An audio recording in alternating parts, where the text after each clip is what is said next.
Hello दोस्तों, कैसे हैं सब लोग। आशा है कि सब बढ़िया होंगे। फिजिक्स राइडर यूट्यूब चैनल पर एक बार फिर आप सभी का स्वागत है। आज अपनी क्लास होने वाली है, जैसा कि सीरीज पीछे चल रही है, क्लास 12 चैप्टर नंबर 4 गतिमान आवेश एवं चुंबकत्व, जिसकी हमने 3 क्लासें पीछे कंप्लीट कर ली हैं। और गतिमान आवेश एवं चुंबकत्व चैप्टर से रिलेटेड काफी कुछ जो कॉन्सेप्ट्स है या डेरिवेशन है, नियम है, ये सारी चीजें उससे रिलेटेड जितने भी न्यूमेरिकल प्रॉब्लम्स है जो आपके एनसीईआरटी न्यू पैटर्न बेस्ड है वो हमने सोल्व आउट की है। आज अपने इसी चैप्टर में आगे के क्रम में क्लास हो रही है 4th, जिसमें आज हम स्टार्ट करने वाले हैं विद्युत धारावाही वृत्ताकार पास के अक्ष पर चुंबकीय क्षेत्र। आप यूं मान सकते हैं कि पिछली क्लास में हमने बायो-सावर्ट नियम के बारे में डिस्कस किया था, और जिस तरीके से इलेक्ट्रोस्टैटिक्स में कूलाम का नियम महत्वपूर्ण है, उसी प्रकार से मैग्नेटिज्म के अंदर ये जो आपका बायो-सावर्ट नियम है ये उतना ही महत्वपूर्ण है। इसीलिए हमने एक टॉपिक कंसल्ट किया था पिछले क्लास के अंदर कि बायो-सावर्ट नियम और कूलाम नियम में क्या तो समानताएं हैं और क्या असमानताएं हैं। तो उसी के क्रम में जिस तरीके से कूलाम नियम को लगा के आपने कुछ डेरिवेशंस इलेक्ट्रोस्टैटिक्स के अंदर किए होंगे, सेम ऐसा ही एक डेरिवेशन उसके अंदर भी था। नए एनसीईआरटी में तो उसको हटा दिया गया है, लेकिन सेम इसी तरीके का कि किसी धारावाही वृत्ताकार जो कुंडली होती है उसके अक्ष पर विद्युत क्षेत्र ज्ञात करने के लिए भी आपको वहां पर कहा जाता है, वो हम कूलाम नियम की सहायता से करते हैं। सेम ऐसे ही बायो-सावर्ट नियम पर आधारित ये एक डेरिवेशन है, बहुत ही इंपॉर्टेंट है। और जैसा कि अपना गतिमान आवेश एवं चुंबकत्व बोर्ड पैटर्न के अकॉर्डिंग 4 नंबर का जो चैप्टर है, तो मुझे यह लगता है कि यह डेरिवेशन जिस तरीके से आपका इंपॉर्टेंट है बोर्ड एग्जाम की दृष्टि से, तो सीधा सीधा 4 नंबर का क्वेश्चन आने के चांसेज है। तो अच्छे से आपको समझना है, बेहतरीन तरीके से डायग्राम बनाना है। देखो, हमेशा एक चीज ध्यान रखें, डेरिवेशन का एक ही तरीका है। अगर आपको डायग्राम बनाना आ गया, इसका मतलब डेरिवेशन आ गया। सबसे मूल जो जड़ होती है डेरिवेशन की, जैसे अक्सर ऑफलाइन में पढ़ाते हैं तो वहां पर बच्चों के सामने एक ही प्रॉब्लम आती है कि सर इस डेरिवेशन को कहां से शुरू करें, कहां खत्म होगा, कैसे। देखो, एक कल्पना पर आधारित डेरिवेशन पूरा चलता है, और इसके लिए सबसे महत्वपूर्ण जो चीज होती है वो होती है आपका डायग्राम फॉर्म करना। अब इसमें थोड़ा सा कॉम्प्लिकेटेड डायग्राम इसलिए हो जाता है क्योंकि मैग्नेटिज्म से रिलेटेड डायरेक्शन वाले जितने भी लॉज है ये 3 डायमेंशनली वर्क करते हैं, और अपने पास सिर्फ समतल है यानी 2D। आप जो भी डायग्राम फॉर्म करोगे वो 2D में तो आप बेहतरीन तरीके से कर सकते हो, लेकिन 3 डायमेंशनली जो डायरेक्शंस होती है उनको शो करने में दिक्कत आती है। तो आपको नियम, डायग्राम किस तरीके से फॉर्म हो रहा है, ये पूरी इमेजिनेशन आपको अच्छे तरीके से सोचना है, और फिर आपको डेरिवेशन स्टार्ट करना है।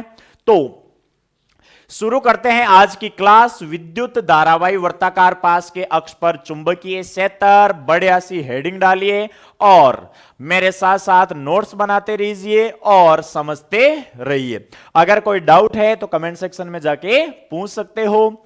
ज्यादा से ज्यादा अपने दोस्तों के साथ शेयर करो, क्लास को लाइक करो, चैनल को सब्सक्राइब नहीं किया है तो पहले जाके सब्सक्राइब करो।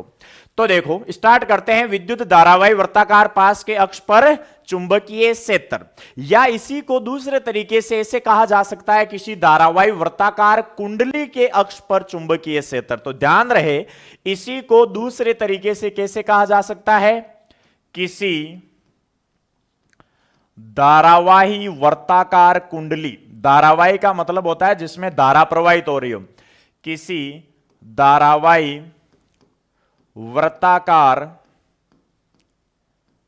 कुंडली के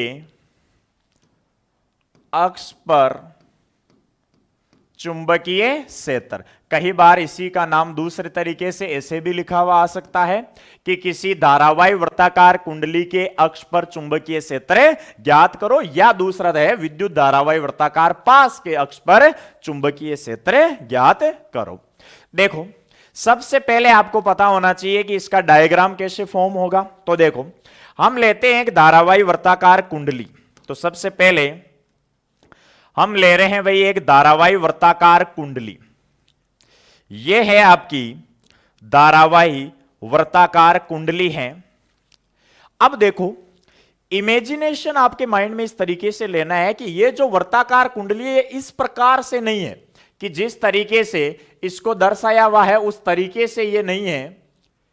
इसमें यह जो कुंडली है यह इस प्रकार से है। देखो, अगर इसको डायग्राम फॉर्म कर रहे हो आप तो आपको ऐसे लग रहा होगा कि ये स्क्रीन में इस प्रकार से है। नहीं, ये इस प्रकार से नहीं है, ये इस तरीके से है। देखो, इस तरीके से है, ये ऐसे कुंडली बनी हुई है और इसके अक्ष पर इस तरफ आपको चुंबकीय क्षेत्र ज्ञात करना है। तो अभी जैसे हमने बात की कि ये थ्री डायमेंशनली डेरिवेशन है, लेकिन हम इसको समझने के हिसाब से अब अपने पास इसमें तो प्लेन में ऐसे ही बनाओगे आप, समतल में तो ध्यान रहे ये कुंडली किस प्रकार से, इस प्रकार है।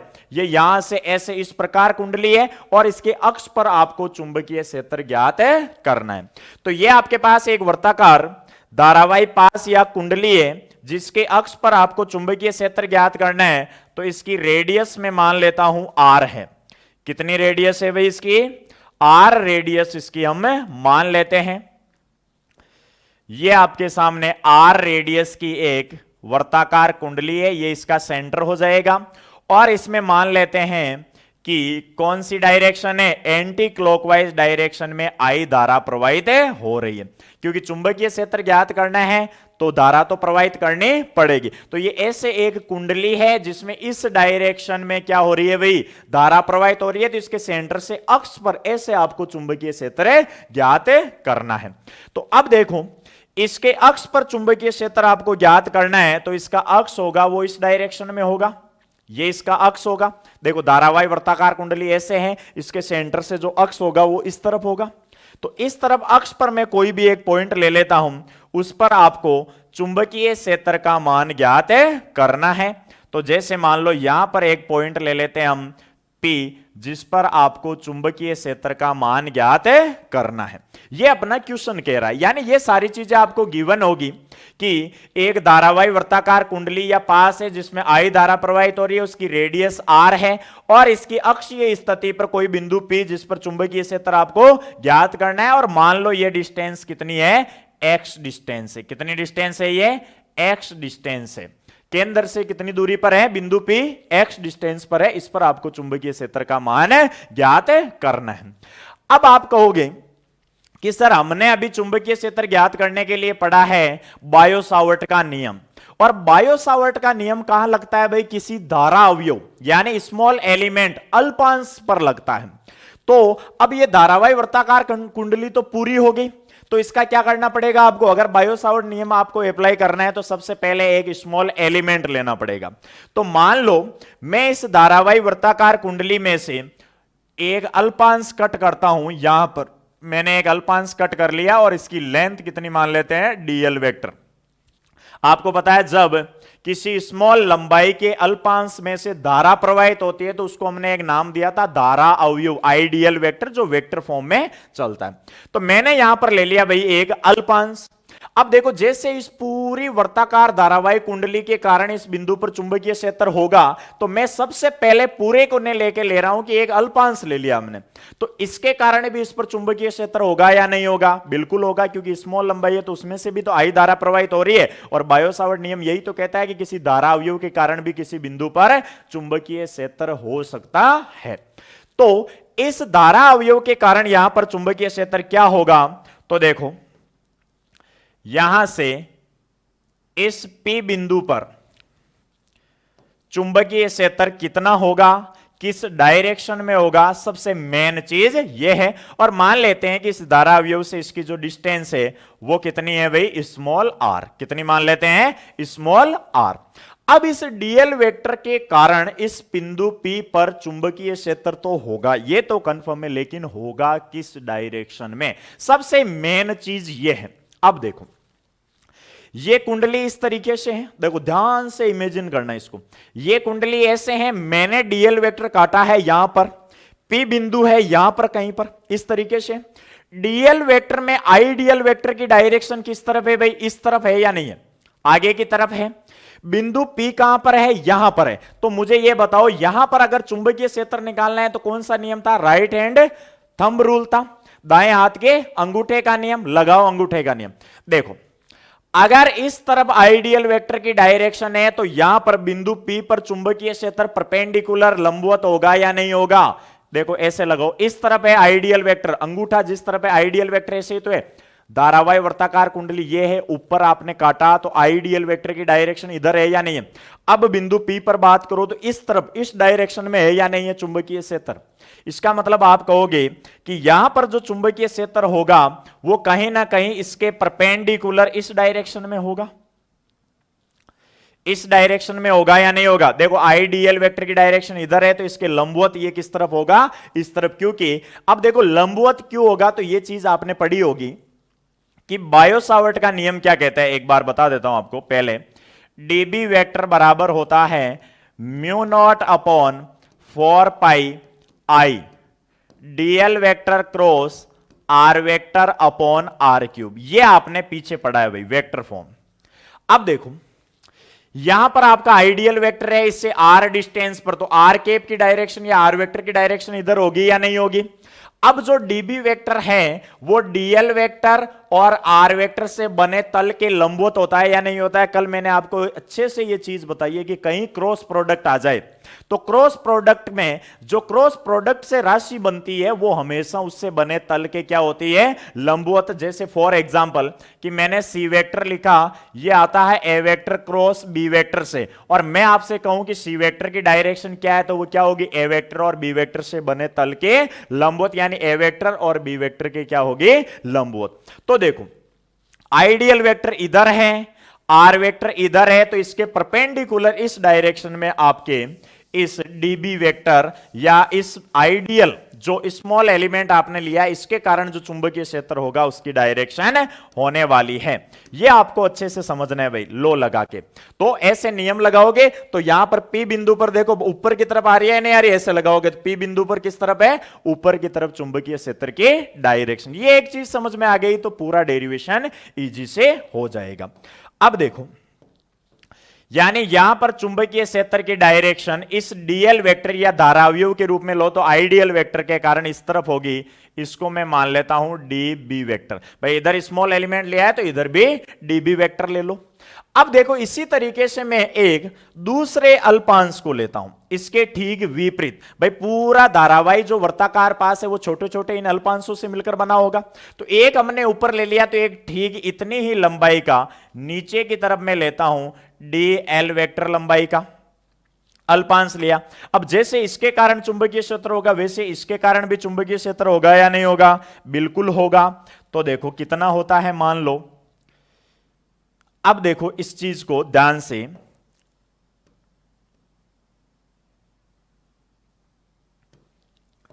अगर हम बात करें कि इसके कारण इस पर चुंबकीय क्षेत्र कितना होगा, तो एक चीज आप सोच रहे होंगे कि सर सिर्फ डायरेक्शन ही अपोजिट होगी, बाकी मैग्नीट्यूड तो क्या होगा? जितना इसके कारण हुआ उतना ही तो इसके कारण होगा। कैसे?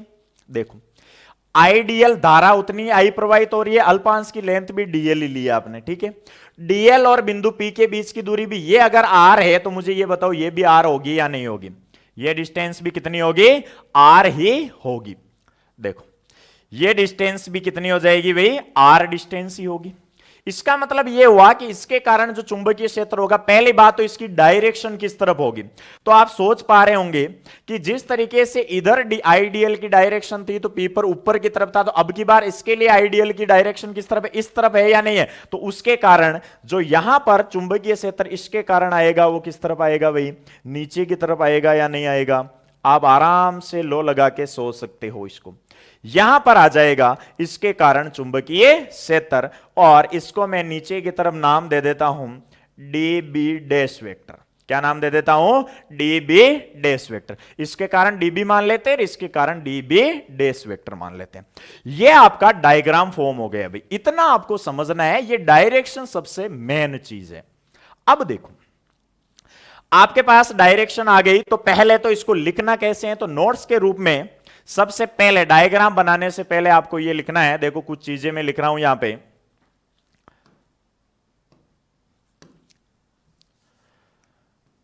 माना कि कैपिटल आर त्रिज्या का एक धारावाही वृत्ताकार पास है, धारावाही वृत्ताकार पास है जिसमें चित्रानुसार I धारा प्रवाहित हो रही है, I धारा प्रवाहित हो रही है। अगला पॉइंट, इस धारावाही वृत्ताकार पास के कारण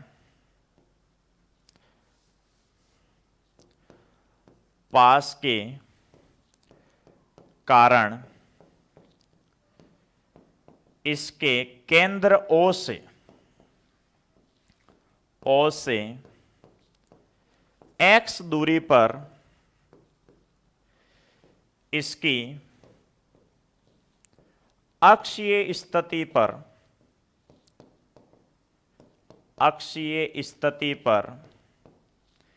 बिंदु P पर हमें चुंबकीय क्षेत्र ज्ञात करना है, चुंबकीय क्षेत्र ज्ञात करना है। यह आपका भाई एक बैकग्राउंड तैयार हो गया कि आपको करना क्या है। यानी एक कैपिटल R त्रिज्या का धारावाही वृत्ताकार पास है जिसकी त्रिज्या R है और इसमें चित्रानुसार I धारा प्रवाहित हो रही है। इसके केंद्र से x दूरी पर अक्षीय स्थिति पर एक बिंदु P है जिस पर आपको चुंबकीय क्षेत्र का मान ज्ञात करना है। अब देखो इसके बाद बनाना है आपको डायग्राम। ये दो तीन चीजें लिख के, ये थोड़ा सा डेरिवेशन का तरीका होता है। इसके बाद आपको बनाना है भाई ये है डायग्राम। अब देखो डायग्राम बना लिया आपने तो उसके बाद में क्या लिखना है आपको, ये लिख लिया। इसको लिखने के बाद आप पॉज करके आराम से लिख लेना। अब इसको मैं मिटा रहा हूं। इसके बाद आपको लिखना है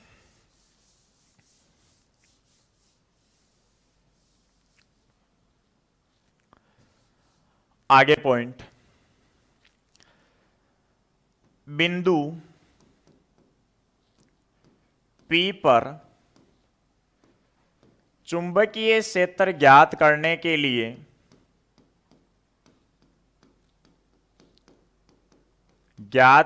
के लिए चित्रानुसार पास पर दो ठीक विपरीत दिशाओं में dl लंबाई के अल्पांश लेते हैं और सर्वप्रथम इन अल्पांशों के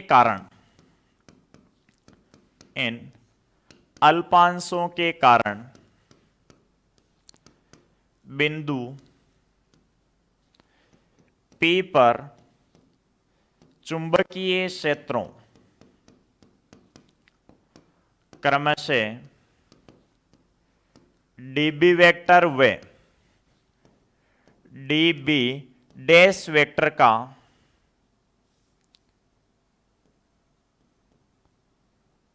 का मान ज्ञात करते हैं।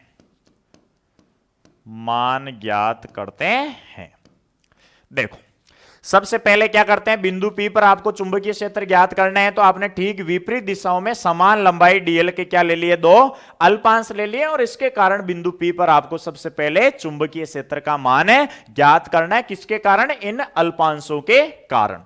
तो देखो किससे करोगे भाई, बायो-सावर्ट नियम से। किससे करोगे, बायो-सावर्ट नियम से।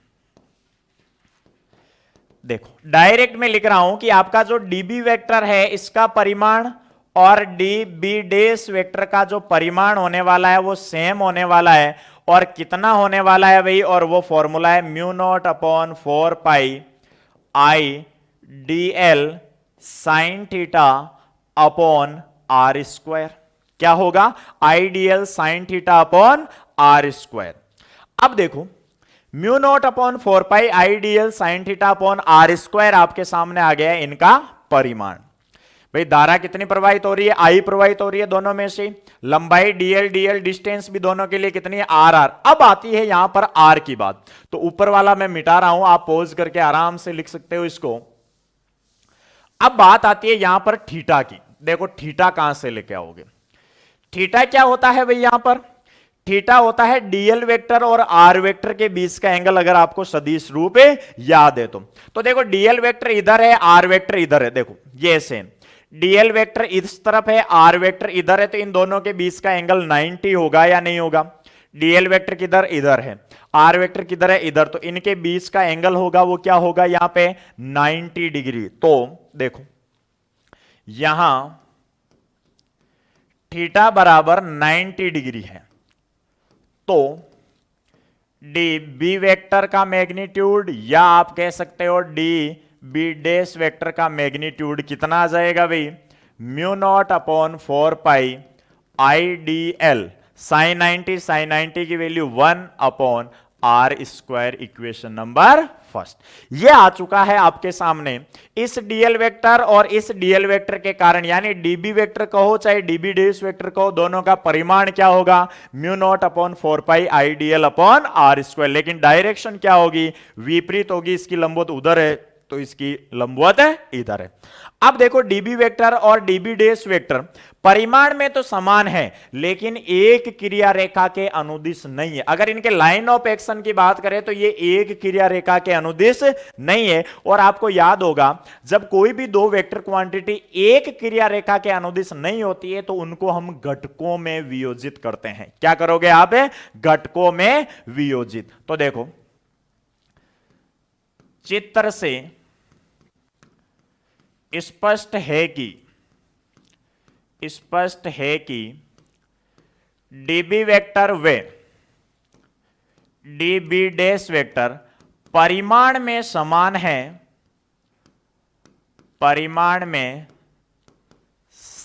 है, लेकिन एक ही क्रिया रेखा के अनुदिश नहीं है। एक ही क्रिया रेखा के अनुदिश नहीं है,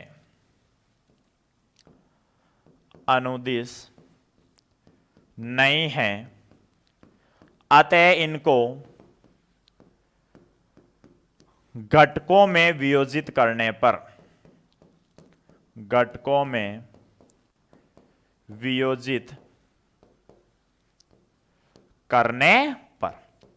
अब देखो इनको करते हैं घटकों में वियोजित। अब भाई घटक दो होते हैं किसी भी वेक्टर के, एक तो क्षैतिज घटक और एक ऊर्ध्वाधर घटक। तो देखो इनको घटकों में वियोजित करोगे तो एक घटक तो ऐसे बनेगा इनका, ठीक है। एक घटक तो हो जाएगा आपके ये, और दूसरा घटक हो जाएगा इस डायरेक्शन में क्षैतिज घटक। तो ये आपके पास इनके घटक आ जाएंगे भाई। क्लियर है? अब देखो ये एक घटक इधर, एक इधर, इन दोनों के एक। अब बात आती है आपको एंगल मानना है, तो मैं मान लेता हूं कि ये डीबी वेक्टर है, वो इसके अक्ष के साथ कितना एंगल बना रहा है? थीटा एंगल बना रहा है। तो सेम उतना ही ये एंगल बनाएगा, ठीक है, क्योंकि सेम लेंथ पर अवेलेबल है। तो जितना एंगल ऊपर होगा उतना ही नीचे होगा। तो बताओ इसके घटक क्या हो जाएंगे? तो देखो इसके घटक क्या हो जाएंगे भाई? इसका इस डायरेक्शन में क्षैतिज घटक क्या हो जाएगा? तो आप कहोगे डी बी कोस थीटा हो जाएगा, बिल्कुल। और लंबवत घटक क्या हो जाएगा? D B sine theta. इसी तरीके से इस डी बी डैश का इस डायरेक्शन में तो क्या हो जाएगा? D B dash cos theta. और ऊर्ध्वाधर घटक क्या हो जाएगा? D B dash sine theta. अब देखो इस डायग्राम से एक चीज आपको समझ में आ रही होगी कि डीबी साइन थीटा, ये देखो ये डीबी साइन थीटा और डीबी डैश साइन थीटा परिमाण में तो समान है ही, क्योंकि देखो डीबी डैश डीबी परिमाण में समान है, साइन थीटा बराबर है, लेकिन दिशा में भी विपरीत है, तो ये तो एक दूसरे को क्या कर देंगे, निरस्त कर देंगे। लेकिन इसके जो क्षैतिज घटक है या अक्ष के अनुदिश वाले घटक है वो परिमाण में समान है और एक ही दिशा में है, तो ये क्या करेंगे भाई, जुड़ जाएंगे और आपको क्या देंगे, परिणामी चुंबकीय क्षेत्र देंगे। यह चीज आपको यहां से समझना है। तो देखो आगे लिखते हैं, इसके आगे थ्योरी, वियोजित करने पर डीबी वेक्टर व डीबी डैश वेक्टर के पास के अक्ष के लंबवत घटक क्रमशः डीबी साइन थीटा व डीबी डैश साइन थीटा परिमाण में समान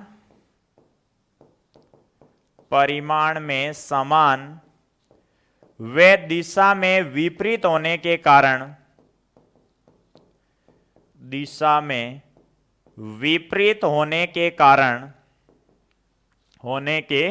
यहां पे लिख रहा हूं आगे, दिशा में, साथ साथ आपको नोट करते जाना है, विपरीत होने के कारण एक दूसरे को निरस्त कर देते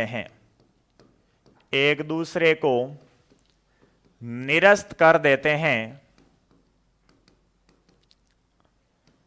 जबकि अक्ष के अनुदिश घटक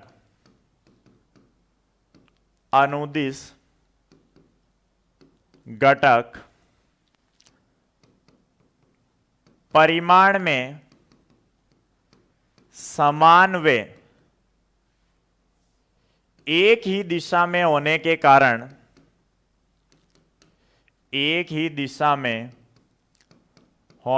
कारण बिंदु P पर चुंबकीय क्षेत्र प्रदान करते हैं। इसका मतलब यह हुआ कि अगर आप डीएल वेक्टर के जितने भी अल्पांश, आप भाई अगर पूरी वर्ताकार कुंडली की बात करूं तो ये डीएल छोटे छोटे अल्पांशों से मिलकर बनी है, और इसके प्रत्येक अल्पांश, जैसे मैंने यहां पर अल्पांश ले लिया, यहां पर सारे अल्पांशों के कारण यदि बिंदु P पर चुंबकीय क्षेत्र ज्ञात करोगे ना, तो उसके हमेशा दो घटक होंगे, और दो घटक में से ऊर्ध्वाधर घटक तो हमेशा कैंसिल हो जाएंगे कहीं ना कहीं। जैसे मान लो अगर मैंने यहां पर एक डीएल लिया तो इसको इसके ठीक विपरीत डायरेक्शन वाला क्या कर देगा, निरस्त कर देगा। यानी जितने भी अल्पांश लोगे तो उनके ऊर्ध्वाधर घटक तो एक दूसरे से कैंसिल हो जाएंगे। जैसे इसके ऊर्ध्वाधर घटक को इसने कर दिया, अगले वाले को अगले वाला कर देगा, अगले वाले को, लेकिन सभी के 37 घटक क्या आएंगे, एक ही डायरेक्शन में आएगा, तो उनका क्या हो जाएगा, योग हो जाएगा, और वो आपको परिणामी चुंबकीय क्षेत्र देंगे बिंदु P पर।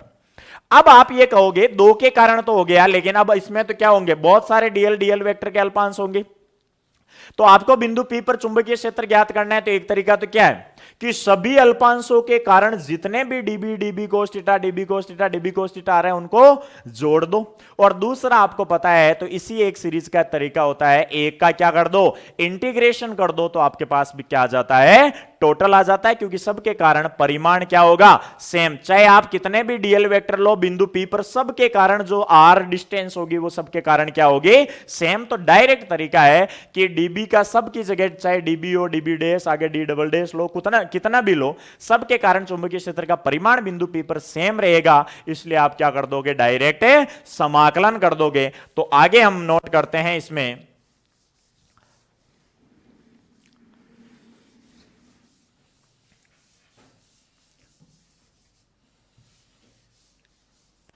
आगे देखो पॉइंट, इस प्रकार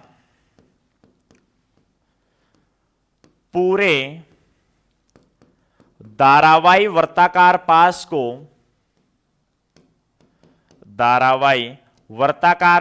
को डीएल लंबाई वाले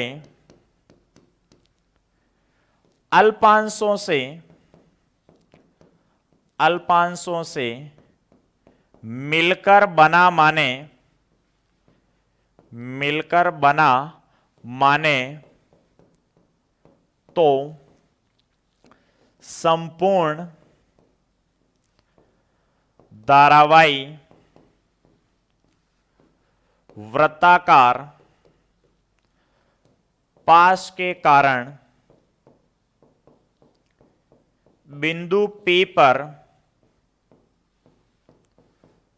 कुल चुंबकीय क्षेत्र, यानी ऐसे छोटे छोटे अल्पांशों से मिलकर बाने तो पूरे धारावाही वृत्ताकार कुंडली के कारण इस बिंदु P पर चुंबकीय क्षेत्र कितना आएगा। तो देखो कितना आएगा, तो एक तरीका तो क्या है, सब अल्पांश लेते जाओ, उनके dB cos theta plus dB cos theta plus dB cos theta इनको जोड़ो, और दूसरा तरीका क्या है, क्या कर दो, समाकलन कर दो। तो अब देखो ये आपकी लगभग थ्योरी वाला पोर्शन, ये कुछ चीजें देखो आपको ऐसा लग रहा होगा कि सर इतना ये फालतू में थ्योरी क्यों लिख रहे हैं, ये ऐसी चीजें जो आपको समझ आती है कि एक्चुअल में डेरिवेशन हो कैसे रहा है, क्या कहना चाह रहा है। होने को तो डायरेक्ट मैं शॉर्ट एंड स्वीट इसको कर देता, अभी आंसर भी आ जाता, लेकिन आपको पूरा पैटर्न इसका पता होना चाहिए, ताकि एक बार समझ लिया तो वापस कभी भी आप इसको पढ़ो तो पूरी चीज समझ में आ जाए कि कौन सी चीज हमने कैसे ली है, किसके कारण क्या हो रहा है। तो अब बिंदु P पर कुल चुंबकीय क्षेत्र किससे निकालोगे, कि जो क्षैतिज घटक आ रहे हैं या अक्ष के अनुदिश घटक है उसका क्या कर दो, इंटीग्रेशन कर दो, समाकलन कर दोगे तो आपके पास क्या आ जाएगा, कुल चुंबकीय क्षेत्र आ जाएगा। तो देखो अब ये आप आराम से वीडियो को पॉज करके पूरी थ्योरी आप एक एक पॉइंट अच्छे से लिख सकते हो, ताकि आप कभी भी वापस इसको देखो तो समझ में आ जाए। अब करते हैं एक्चुअल में इसका डेरिवेशन। तो कुल चुंबकीय क्षेत्र B बराबर क्या होने वाला है भाई, इंटीग्रेशन ऑफ dB और क्या आ जाएगा, कोस थीटा। अब देखो इंटीग्रेशन किसका करोगे भाई, dB कोस थीटा। तो सबसे पहले आपको चाहिए dB, तो अभी आपने पीछे एक इक्वेशन लिखी थी समीकरण 1 से। समीकरण 1 से क्या था भाई, समीकरण 1, चाहे dB वेक्टर का मैग्नीट्यूड कहो चाहे dB डैश वेक्टर का मैग्नीट्यूड कहो, कितना आया था, mu naught upon 4 pi IDL upon R square. ये वैल्यू रख दो तो ये आ जाएगा तुम्हारे B integration of mu naught upon 4 pi IDL upon R square cos theta. ये आ गया है आपके इक्वेशन नंबर 2। अब देखो आपको क्या चाहिए भाई, आपको चाहिए कोस थीटा, क्योंकि ये हमने माना ही तो है, तो इसकी वैल्यू तो निकालनी पड़ेगी। कोस थीटा कैसे निकाल सकते हो, आ जाइए डायग्राम। मुझे ये बताओ, ये थीटा है तो ये कितना हो जाएगा भाई, मैं अलग कलर से लिख रहा हूं इसको। ये थीटा है तो ये कितना हो जाएगा, तो आप कहोगे सर ये 90 माइनस थीटा हो जाएगा। बिल्कुल हो जाएगा। अगर ये 90 माइनस थीटा है तो ये कितना हो जाएगा, ये वापस थीटा हो जाएगा, क्योंकि ये टोटल 90 है। ये थीटा है तो ये थीटा होगा या नहीं होगा, देखो ये थीटा हो गया या नहीं हो गया। तो ये थीटा है तो ये इसका एकांतर कोण थीटा हुआ या नहीं हुआ। यहां से अगर आपको कोस थीटा निकालना है तो देखो मैं यहां पे लिख रहा हूं चित्रानुसार। ये कुछ चीजें हैं भाई आरबीएसई बोर्ड के अकॉर्डिंग आपको लिखनी पड़ती है। चित्रानुसार कोस थीटा बराबर क्या हो गया भाई, आप जानते हो कि सर त्रिकोणमितीय अनुपात में कोस आता है तो लाल बटा कक्का से आधार बटा कर्ण। अगर ये एंगल है तो इसका आधार क्या हो गया आर और कर्ण क्या हो गया स्मॉल आर। तो कोस थीटा बराबर क्या आ गया आर अपॉन स्मॉल आर। ये वैल्यू किसकी आ गई भाई, कोस थीटा बराबर आर अपॉन आर। इसकी वैल्यू आप रख दो कहां पे, समीकरण नंबर 2 में। कोस थीटा का मान समीकरण 2 में रखने पर, देखो रखते हैं, b बराबर क्या आ जाएगा integration mu naught upon 4 pi IDL बटा r square multiply by cos theta की वैल्यू कितनी आ गई आर बटा आर। तो देखो अब इसको अगले पेज पे लेके चलते हैं। b बराबर आपके पास आ गया है integration of mu naught upon 4 pi IDL r बटा, देखो नीचे हो गया है आर क्यूब, कितना हो जाएगा नीचे आर स्क्वायर इंटू आर क्या हो गया आर क्यूब हो गया। अब देखो सारे लगभग कांस्टेंट है, वेरिएबल चीज एक ही है, म्यू नॉट अपॉन 4 पाई, आई आ गया, आर आ गया अपॉन आर क्यूब, और वेरिएबल क्या है, डीएल। डीएल क्या है भाई, डीएल आपके सामने एक अल्पांश की लंबाई है, और इंटीग्रेशन ऑफ डीएल का मतलब क्या है कि डीएल डीएल डीएल डीएल सबका योग। मुझे ये बताओ, डीएल डीएल डीएल के सबका योग करोगे तो पूरा वर्ताकार पास बन जाएगा या नहीं बन जाएगा, और पूरे वर्ताकार पास की लंबाई क्या होगी, वर्ताकार पास की परिधि, ये किसके बराबर होगा, वर्ताकार पास की परिधि। और वर्ताकार पास की परिधि कितनी हो जाएगी भाई, तो आप कहोगे सर त्रिज्या आर है तो 2 pi R, dl dl dl dl लंबाई बन के पूरा वर्ताकार पास बन जाएगा, और उसकी लंबाई परिधि के बराबर होगी 2 पाई आर। तो आपके सामने b बराबर आ जाएगा mu naught upon 4 pi I r multiply by 2 pi r बटा नीचे आर क्यूब। तो इसको आप लिख सकते हो b बराबर, देखो पाई से पाई कैंसिल, 2 से 2 कैंसिल, तो आप लिख सकते हो इसको म्यू नॉट, यहां पे बचा आई और r into r, r square, I r square बटा पाई से पाई कैंसिल, 2 से 2 कैंसिल, तो क्या बचेगा 2 आर क्यूब। इक्वेशन नंबर दे देता हूं इसको मैं 3rd। अब देखो क्वेश्चन में आपको आर नहीं दिया हुआ होगा भाई कभी भी, क्योंकि हमें क्वेश्चन में क्या दिया हुआ है भाई, एक्स दिया हुआ है, त्रिज्या दी, ये तो हमने अपने मन से माना है या नहीं माना है। तो देखो यहां पर आप पाइथागोरस प्रमेय लगा के आर निकाल सकते हो या नहीं, आर स्क्वायर बराबर क्या आ जाएगा, capital R square plus x square आ जाएगा या नहीं आ जाएगा। तो यहां पे मैं लिख रहा हूं चित्र से,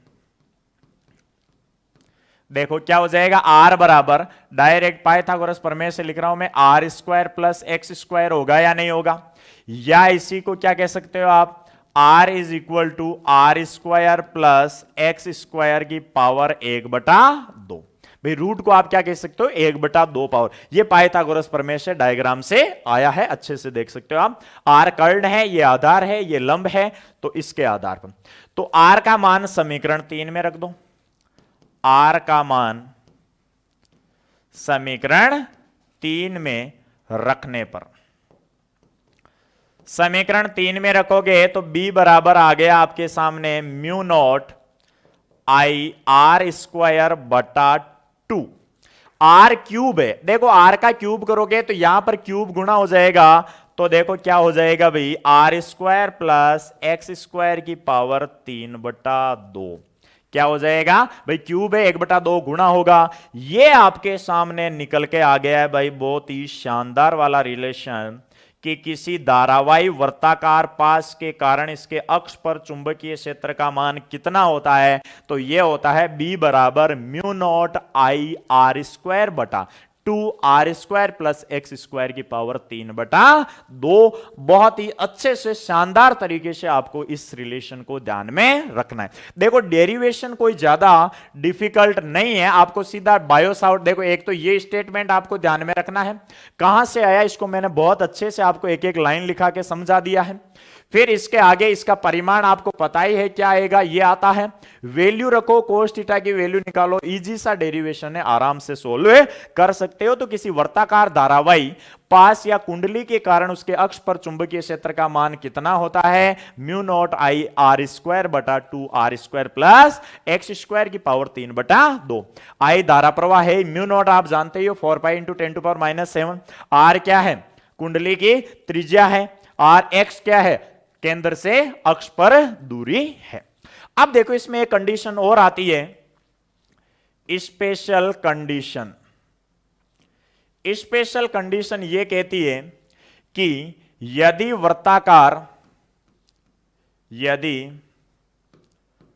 वर्ताकार पास में फेरों की संख्या n हो, फेरों की संख्या n हो, तो देखो फेरे ये शादी वाले फेरे नहीं है, ये फेरे कौन से हैं? आपको पता है वर्ताकार कुंडली बनती है तो ऐसे बन सकती है, एक तार से भी बन सकती है, उसमें दो को अच्छे से कसकर भी बनाया जा सकता है, तीन के कारण भी बन सकती है, चार के कारण भी। तो जितने ज्यादा फेरे अभी आपने कैलकुलेट किया है वो केवल किसके लिए किया है? एक फेरे के लिए क्या किया है। यदि n फेरे हो तो सीधा सा आपको क्या करना है भाई, बिल्कुल भी ज्यादा दिमाग नहीं लगाना है, इसको किससे गुणा कर दो, एक फेरे के कारण यह आया है तो n फेरों के कारण क्या आ जाएगा, n से गुणा कर दो i आर स्क्वायर बटा क्या आ जाएगा 2 r square plus x square की पावर 3/2। तो यदि फेरों की संख्या n हो तो आप आराम से इसकी हेल्प से n फेरों के लिए क्या निकाल सकते हो, चुंबकीय क्षेत्र का मान निकाल सकते हो। तो यदि वर्ताकार पास में फेरों की संख्या n हो तो n से गुणा कर दो। फिर एक इसकी मोस्ट इंपॉर्टेंट केस जो आपको कई बार सीधा सीधा एग्जाम में देखने को मिलेगा भाई, देखो ध्यान रखना इस पॉइंट को, किसी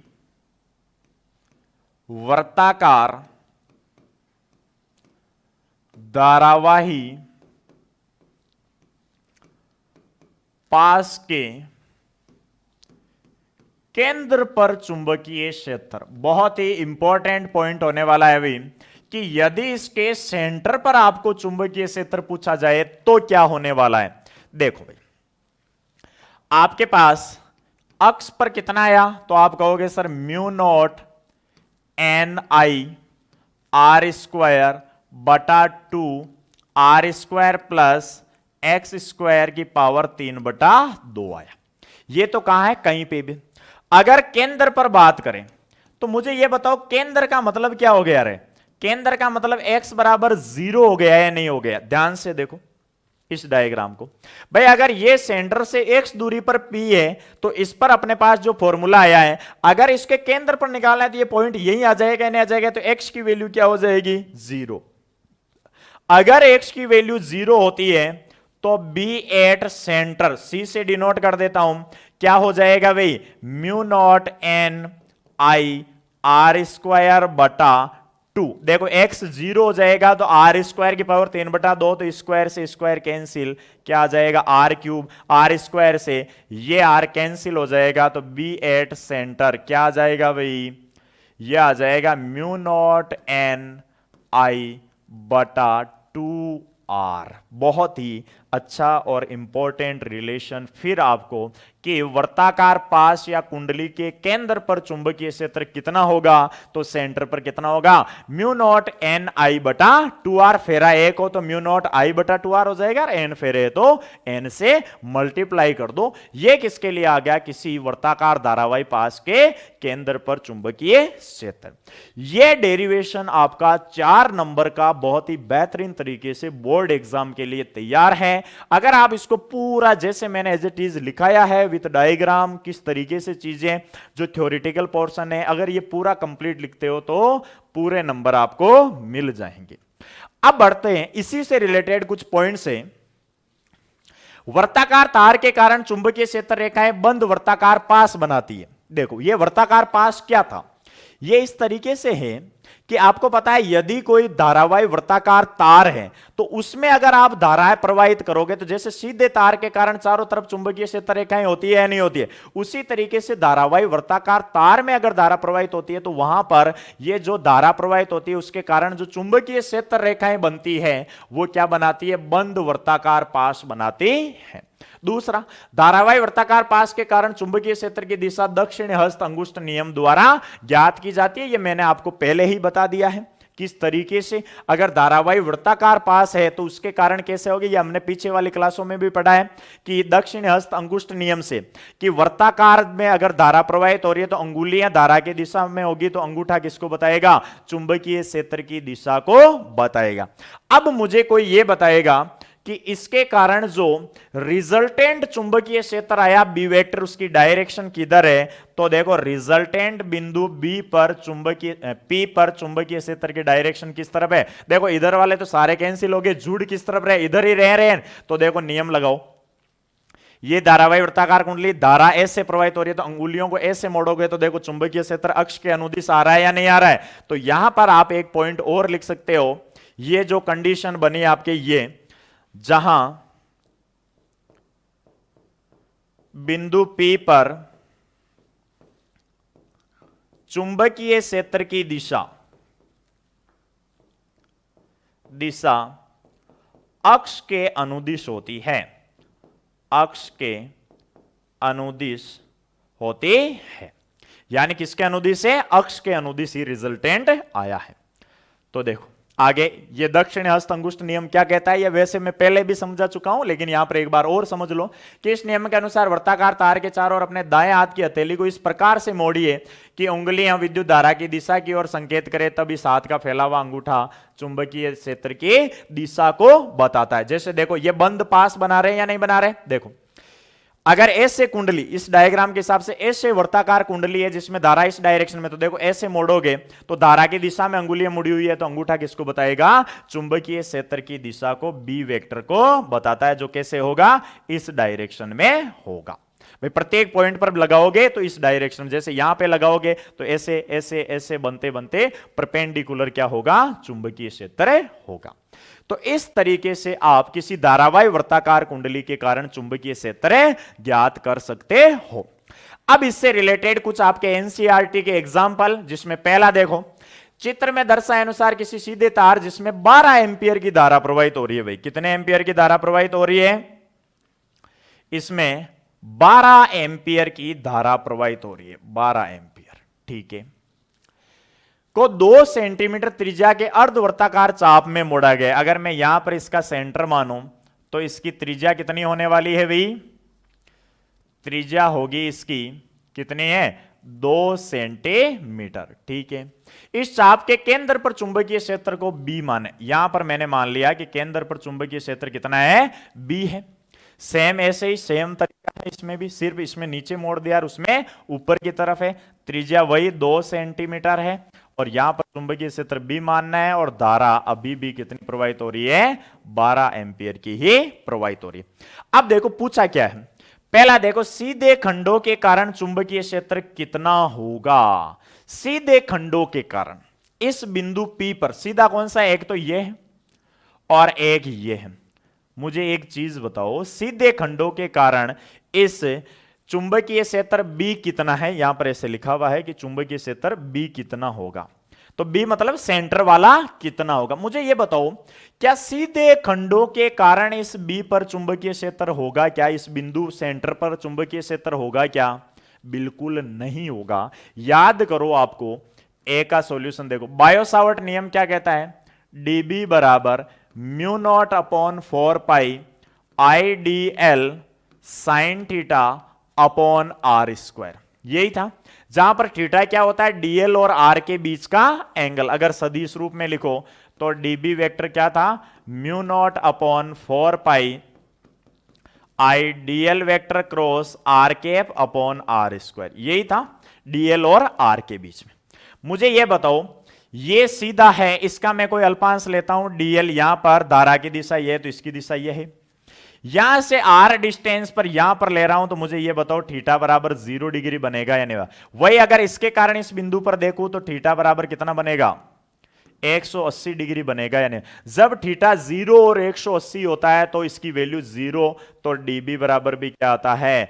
0। इसका मतलब यह होगा कि सीधे खंडों के कारण चुंबकीय क्षेत्र में कोई योगदान नहीं होगा। चुंबकीय क्षेत्र कितना होगा? 0। और यह मैंने स्पेशल कंडीशन बायो-सावर्ट नियम में भी आपको नोट लिखाया है कि किसी धारावाही वृत्ताकार तार के अनुदिश किसी बिंदु पर चुंबकीय क्षेत्र हमेशा कितना होता है? 0। तो इस सीधे खंडों के अनुदिश ही तो ये पॉइंट है, तो इसके लिए थीटा 0 या आगे ले रहे हो तो थीटा 180, तो दोनों ही कंडीशन में चुंबकीय क्षेत्र का मान क्या आएगा? 0 आएगा। तो पहले वाला होप आपको समझ में आया होगा कि सीधे खंडों के कारण चुंबकीय क्षेत्र B का मान क्या होने वाला है? 0 होने वाला है। नियम लगा सकते हो आराम से, उसी की दिशा में है तो क्या आ जाएगा? 0 आ जाएगा। बात करते हैं सेकंड, किस रूप में अर्धवर्त द्वारा बी को दिया गया योगदान वर्ताकार पास के योगदान से भिन्न है और किस रूप में ये एक दूसरे के समान है। देखो क्या कह रहा है कि अर्धवर्त, अब देखो अर्धवर्त यहां से स्टार्ट है, ये इस बिंदु P पर या कोई भी सेंटर है वो मान लेते हैं, इस पर चुंबकीय क्षेत्र कितना देगा। तो देखो पूरे वर्त के कारण अभी आपके पास फॉर्मूला आया है B बराबर, मुझे ये बताओ अगर मैं इसको पूरा मानूं ये ऐसे, तो ये एक वर्ताकार कुंडली बन गई या नहीं बन गई। और वर्ताकार कुंडली के कारण इसके केंद्र पर B8C का फॉर्मूला अभी आपके पास आया है म्यू नॉट I/2R। आया है या नहीं? बिल्कुल आया है। लेकिन यह है अर्धवर्त, तो अर्धवर्त के कारण यह क्या हो जाएगा रे? अर्धवर्त के कारण, अर्धवर्त के कारण तो पूरे को आधा कर दो, तो अर्धवर्त के कारण जो बी मान रखा है वो क्या हो जाएगा? Mu naught upon I, 2 into 2 यानी आधा करोगे इंटू 2R, तो कितना आ जाएगा? म्यू नॉट आई अपॉन 4R आ जाएगा या नहीं आ जाएगा? देखो ध्यान से इस क्वेश्चन को क्या कह रहा है। अगर मैं इसको पूरा मानूं तो ये एक धारावाही वर्ताकार पास बन गया या नहीं बन गया? बन गया। उसके सेंटर पर चुंबकीय क्षेत्र का फॉर्मूला क्या होता है? ये अभी आपने निकाला है म्यू नॉट आई अपॉन 2R, अगर एक फेराओ। लेकिन हमारे पास ओनली क्या है? अर्धवर्त की बात हो रही है। अपने पास क्या दिया हुआ है? अर्धवर्त में ही तो धारा प्रवाहित हो रही है। तो अर्धवर्त के कारण क्या करो? आधा, तो चुंबकीय क्षेत्र भी क्या हो जाएगा? आधा। आधा करोगे तो म्यू नॉट आई अपॉन 4R बिल्कुल हो जाएगा। निकालते हैं कितना होगा। B बराबर म्यू नॉट, म्यू नॉट की वैल्यू कितनी होती है? तो आप कहोगे सर 4 पाई इंटू 10⁻⁻7 होती है। बिल्कुल होती है। इंटू आई कितनी प्रवाहित हो रही है? 12 एम्पियर की धारा प्रवाहित होती है, बटा 4 इंटू आर कितना है? 2 सेंटीमीटर। तो इसको मीटर में बदलोगे तो ऊपर आ जाएगा 100। सेंटीमीटर को मीटर में बदलोगे तो ऊपर 100 आ जाएगा। देखो भाई 4 से 4 कैंसिल, 2 से 6 बार ये कैंसिल। पाई की वैल्यू में 22/7 लिख सकता हूं, इंटू 10⁻⁻7 और 2 प्लस का कितना बच गया? 10⁻⁻5 इंटू 6, यही बचा है। अब देखो भाई इसको गुणा करोगे तो 6 दूनी 12 का 2, 1 12 1 13, 132/7 इंटू 10⁻⁻5 आपके पास भी आ गया। इसको सोल्व करोगे तो ये आ जाएगा 7 एकम 7, बच गए आपके 6 62.9, तो इधर 10 क्या आ जाएगा? -4। 1.9 इंटू 10⁻⁻4 टेस्ला के समथिंग आएगा अगर इसको सोल्व करोगे। तो अर्धवर्त के कारण इस बिंदु पर चुंबकीय क्षेत्र कितना आ जाएगा? 1.9 इंटू 10⁻⁻4 टेस्ला आएगा। तो देखो वर्ताकार पास के कारण, पूरे वर्ताकार पास अगर होता तो उसके कारण तो इसका डबल आता, लेकिन अर्धवर्त है इसके कारण क्या आएगा? आधा ही आएगा। तो किस प्रकार भिन्न है कि पूरे वर्ताकार पास के कारण तो कुल चुंबकीय क्षेत्र अगर B है तो अर्धवर्त के कारण क्या आएगा? B/2 आएगा। क्या आपके उत्तर में कोई परिवर्तन होगा यदि तार को उसी त्रिज्या के अर्धवर्त में पहले की तुलना में चित्र बी में दर्शाए अनुसार उल्टी दिशा में मोड़ दे? तीसरा क्वेश्चन ये कह रहा है कि भाई आपने ऐसे मोड़ा तो उसके कारण बिंदु P पर चुंबकीय क्षेत्र इतना आ गया, लगभग 1.9 इंटू 10⁻⁻4 टेस्ला। फॉर्मूला आपको समझ में आ गया होगा, वैल्यू रखो आंसर आ जाएगा। अब ये कह रहा है कि अगर इसको उल्टे तरीके से मोड़ दिया जाए तो आप सबको पता है रे क्या होने वाला है? परिमाण तो सेम रहेगा, वैल्यू सारी सेम है तो परिमाण तो सेम रहेगा, इतना ही रहेगा, लेकिन डायरेक्शन क्या हो जाएगी? उल्टी हो जाएगी। कैसे? लगाओ नियम एस से, इसका मतलब चुंबकीय क्षेत्र इनवर्ड, तो क्रॉस से डिनोट कर देता हूं। लेकिन इसमें देखो कैसे, इसमें देखो धारा की दिशा एस से है भाई, एस से, देखो एस नीचे से ऊपर की ओर। अगर इसको पूरा बनाऊं तो एस से बनेगी या नहीं बनेगी? अरे ऐसे बनेगी या नहीं बनेगी? ऐसे, इस तरीके से। तो देखो ये बाहर की, अंगूठा बाहर की तरफ है, बाहर की तरफ है, तो इसका मतलब यहां पर क्या आ जाएगा? डॉट आ जाएगा।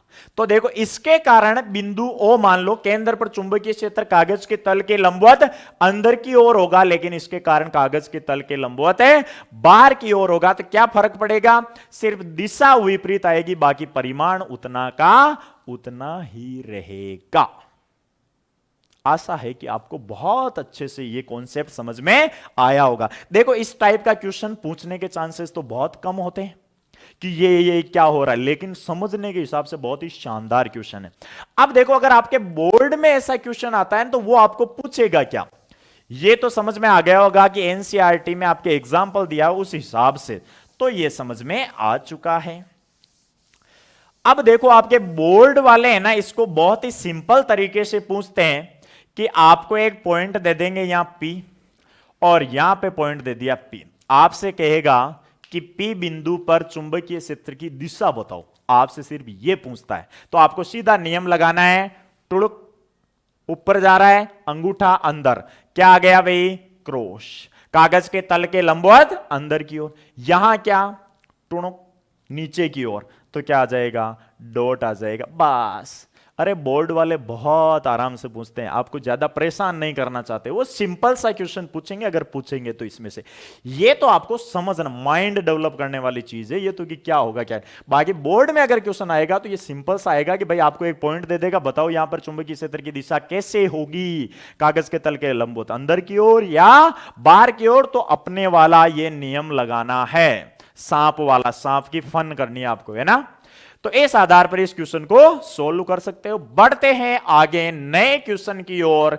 10 सेंटीमीटर त्रिज्या की 100 कसकर लपेटी गई, कसकर क्यों लपेटी जाती है, ताकि बीच में कोई गैप ना रहे, ताकि वैल्यू में त्रुटि, जैसे आपने पढ़ा होगा त्रुटियां आ जाती है ना अगर कसकर नहीं लपेटोगे तो।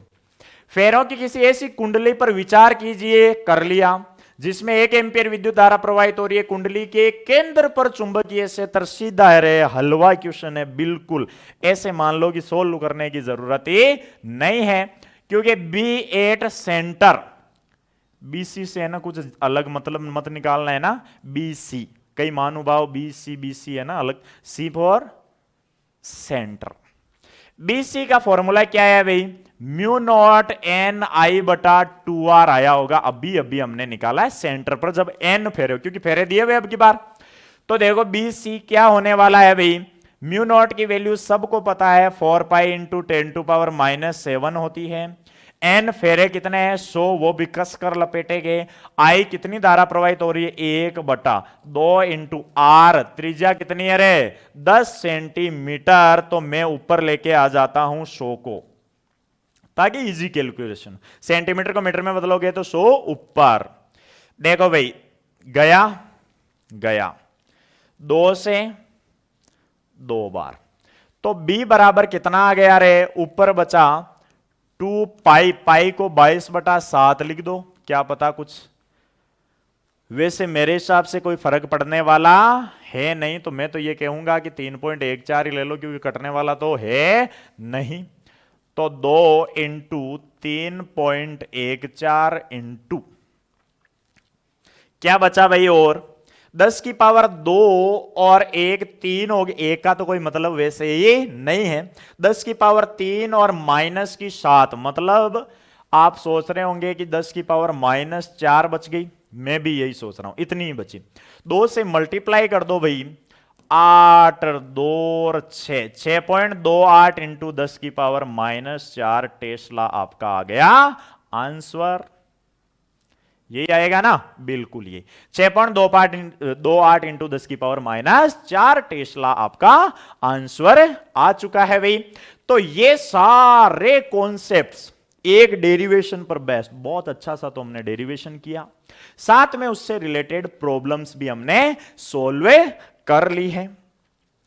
अब देखो, आज की क्लास करते हैं हम यहीं समाप्त, क्योंकि आगे का जो टॉपिक होने वाला है वो बहुत ही अच्छा सा एक अलग लेवल का टॉपिक होने वाला है, कि जिस तरीके से, उसके बारे में मैं आपको कुछ बता देता हूं, कि जिस तरीके से कूलाम नियम बायो-सावर्ट नियम के अनुरूप, या आप ये कह सकते हो बायो-सावर्ट नियम कूलाम के जैसे आया, उसी तरीके से आप याद करो इलेक्ट्रोस्टैटिक्स में एक गाउस का नियम आया था कुछ और मेजर प्रॉब्लम्स को सोल्व करने के लिए। वैसे ही जहां जहां बायो-सावर्ट नियम थक जाता है, या थके नहीं तो ऐसे कह सकते हो कि बहुत लंबे कैलकुलेशन पर ले जाता है, वहां पर एक तुच्चा सा छोटा सा नियम जो चुटकियों में उन प्रॉब्लम्स को सोल्व कर देगा, वो अब आने वाला है, जिसको आप बोलते हो एम्पियर का परिपतीय नियम। जैसे वहां पर गाउस का नियम आया था, वैसे ही यहां पर। तो उससे रिलेटेड वो नियम क्या है, उससे रिलेटेड एप्लीकेशंस, ये सारी चीजें हम पढ़ेंगे नेक्स्ट क्लास में, ताकि पूरा एक डोज तैयार हो जाए एम्पियर के नियम से रिलेटेड क्या है और उसके अनुप्रयोग क्या है। आज की अपनी क्लास एक बेहतरीन टॉपिक पर हुई, उससे रिलेटेड एनसीईआरटी के एग्जांपल्स हमने किए, उसकी स्पेशल कंडीशंस क्या है, बहुत ही शानदार सा प्यारा सा टॉपिक आज हमने पढ़ लिया है। आशा है कि आपको अच्छे से समझ में आया होगा। अगर आपको अच्छे से समझ में आ रहा है तो आपको भी मुझे सपोर्ट करने की जरूरत है। क्या करना है वो मैं बार बार नहीं कहूंगा, करते रहिए। अगर आपको इसी तरीके से बहुत ही बेहतरीन टॉपिक, पूरी फिजिक्स, यानी आप ये कह सकते हो कि हिंदी मीडियम फिजिक्स के लिए बहुत ही शानदार सा अपना चैनल होने वाला है। अगर आपका प्यार अच्छे से मिलता रहे, टाइमली सारी चीजें, देखो लगातार कुछ चीजें होती है कि रन करने के लिए आप ये कहते हो कि जैसे फिजिक्स के अकॉर्डिंग बात करें तो Newton's third law of motion क्या कहता है, एक्शन का सेम मैग्नीट्यूड अपोजिट डायरेक्शन में क्या चाहिए, रिएक्शन हमेशा चाहिए होता है। तो जितना मैं आपके लिए कर रहा हूं उतना आपको भी मेरे लिए करना है, ताकि हम और इस जर्नी को लॉन्ग टाइम तक अच्छे से ले जाएं और आपको बेहतरीन क्वालिटी के साथ इसी तरीके से आपको चीजें मिलती रहें। तो मिलते हैं नेक्स्ट वीडियो में, नेक्स्ट क्लास में। तब तक के लिए जय हिंद, जय भारत, और हंसते रहिए, मुस्कुराते रहिए और देखते रहिए फिजिक्स राइडर यूट्यूब चैनल।